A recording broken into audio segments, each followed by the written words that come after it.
ফেব্রুয়ারিতে যে জাতীয় নির্বাচন সেটি মোটামুটি নিশ্চিত বলা যায়, কিন্তু নির্বাচনের আগে যে রাজনৈতিক দলগুলোর প্রস্তুতি এবং বিভিন্ন দলগুলোর সাথে সমঝোতা জোটের, সেটি আসলে কার্যক্রম কিছুটা লক্ষণীয়। বিএনপি ও জামায়াত বাংলাদেশের বড় দুটি রাজনৈতিক দল।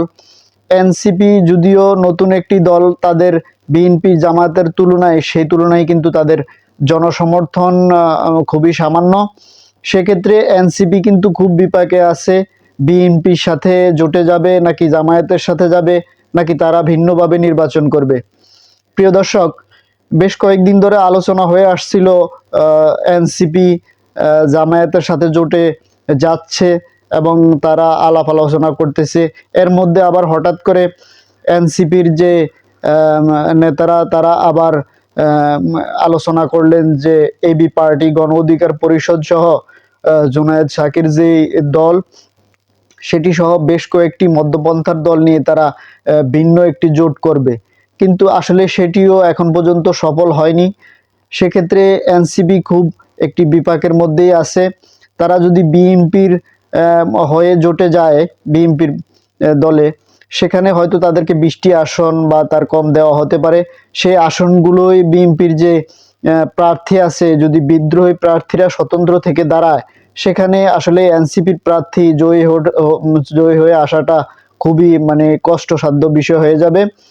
জয়ী নাও হতে পারে, সেটাও তাদের একটি চিন্তার বিষয়। কিন্তু আবার যদি জামায়াতের সাথে যায়, জামায়াতের সাথে যদি তারা জোটে যায়, তাহলে তাদের যে রাজনীতি সেটি এনসিপির অনেক নেতারা মনে করেন যে তাদের রাজনীতিটি একটু ভিন্ন প্রক্রিয়ায় চলে যাবে।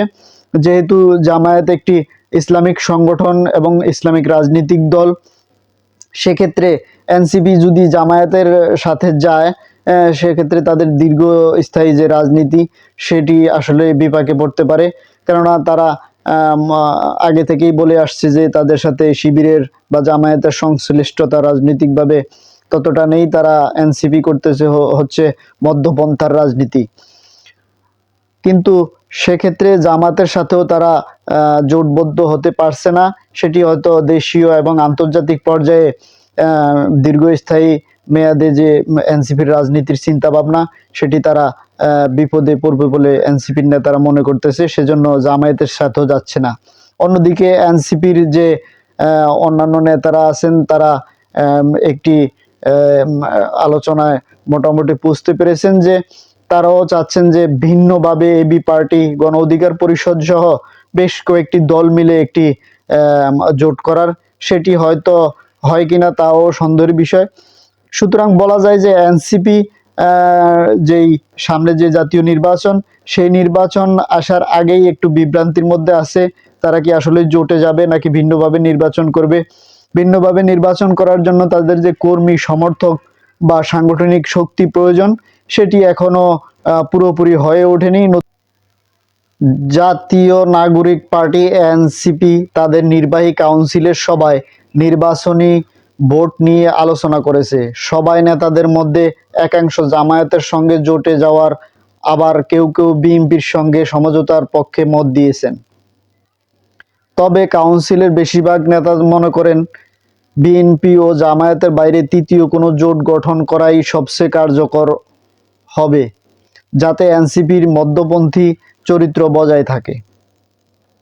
আলোচনায় উঠে এসেছে বিএনপি কোনো আসনে ছাড় দিলেও যদি দলের স্বাধীন প্রার্থী দাঁড়িয়ে যান, তাহলে এনসিপির প্রার্থী জেতা কঠিন হবে। আবার জামায়াতের সঙ্গে জোট করলে এনসিপির গায়ে একটি নির্দিষ্ট মতাদর্শের ট্যাগ লাগতে পারে, যা দীর্ঘমেয়াদে দলের রাজনীতিকে প্রভাবিত করতে পারে। প্রিয় দর্শক, সুতরাং বোঝা যায় যে সামনে যে জাতীয় নির্বাচন, সেই নির্বাচনে এনসিপি একটি দল হিসাবে হয়তো মার্কা থাকতে পারে বা জোট করতে পারে। তাদের সাংগঠনিক শক্তি এই নির্বাচনে যে অত বৃহত্তর আকার ধারণ করবে বা তারা অনেকগুলো আসনে জিতে আসবেন, সেরকমটা মনে হচ্ছে না, যেহেতু তাদের জোট নিয়ে সমস্যা শুরু হয়ে গেছে। এর আগে নাসির উদ্দিন পাটোয়ারি, এনসিপির নেতা, তিনি বলেছেন যে জাতীয় নির্বাচনে তারা 150 আসন পাবেন।